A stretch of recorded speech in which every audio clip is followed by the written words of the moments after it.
দর্শক ভালো তো দর্শক দেখো আজকে একটু কথা বলবো হেমন্ত সোরেন ঝাড়খণ্ডের মুখ্যমন্ত্রী বর্তমান যিনি ইডি হেফাজতে আছেন তার সম্পর্কে উনার সম্পর্কে আর কি। তো এই হেমন্ত সোরেন ইডি হেফাজতে আছেন মানে ইডি গ্রেপ্তার করেছে, বেশ কয়েকবার ইডি সমন পাঠিয়েছিল, কিন্তু সেই সমনে সেই হেমন্ত সোরেন সাড়া দেয়নি, মানে হাজিরা দেয়নি। মোটামুটি 9 বার 8 বার 10 বার সমন পাঠিয়েছিলেন ইডি, কিন্তু তাতে সাড়া দেয়নি হেমন্ত সোরেন। অ্যাট লাস্ট শেষ পর্যন্ত এই ইডি হেমন্ত সোরেনের বাড়িতে আসে তল্লাশি করতে, জিজ্ঞাসা করতে। তারপর যখন ইডি আসে রেড করে হেমন্ত সোরেনের বাড়িতে, তখন কিন্তু ভয়েতে হেমন্ত সোরেন বাড়িতে ছিলেন না, আত্মগোপন করে ফেলেছিলেন, আত্মগোপন করে রেখেছিলেন।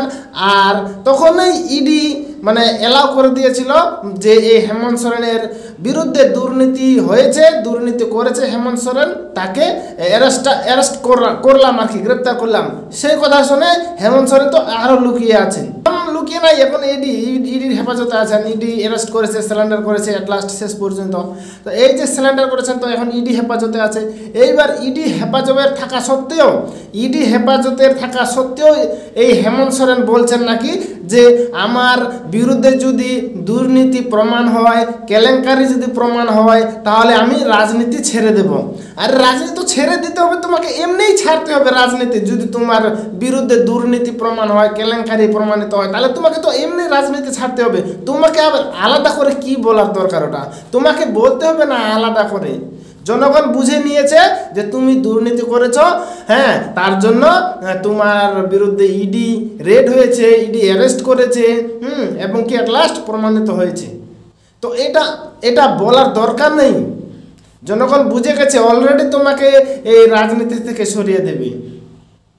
তুমি ইডির হেফাজতে আছো, তুমি ইডির সমন পাঠাচ্ছে, তুমি হাজিরা দিচ্ছ না, তো এগুলোই তো লক্ষণ প্রমাণিত হয় যে তুমি দুর্নীতি করেছ, তোমার বিরুদ্ধে কেলেঙ্কারি অবশ্যই হয়েছে। আর তুমি এখন বলছো যে আমার বিরুদ্ধে কেলেঙ্কারি প্রমাণিত হলে আমি রাজনীতি ছেড়ে দেবো। তোমাকে এই কথাটা বলতে হবে না, অটোমেটিক তোমাকে রাজনীতি, তুমি যতই রাজনীতিতে থাকতে চাও, তোমাকে আর কেউ চাইবে না, তোমাকে আর কেউ ভোটও দিবে না।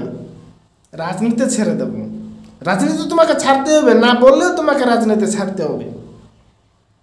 এদিকে আবার দুর্নীতি করবে, এদিকে আবার মানে মুখে মুখে এমন কথা বলবে যে মনে হয় না সত্যবাদী, আর ভিতরে একদম দুর্নীতি করে একদম করে দিয়েছে। কোটি কোটি টাকা জমি, একদম রাজপ্রাসাদ, 2, 3, 4, 5টা বাড়ি, জায়গা, জমি, ফ্ল্যাট, নানা রকম আর কি, কোটি কোটি টাকার মালিক। তাহলে এগুলো পরে লাভ আছে? যেটা হওয়ার হবে, তুমি যদি দুর্নীতি করো অবশ্যই তোমাকে রাজনীতির পথ থেকে তো হতেই হবে, প্লাস তোমাকে যা আইনি আর কি সাজা আছে 10 বছর 12 বছর, সেটা তোমাকে থাকতে হবে। এটা শুধু সময়ের অপেক্ষা, ঠিক আছে? তো বন্ধু, এই বিষয়টাই ছিল এই ভিডিওর মাধ্যমে বলার।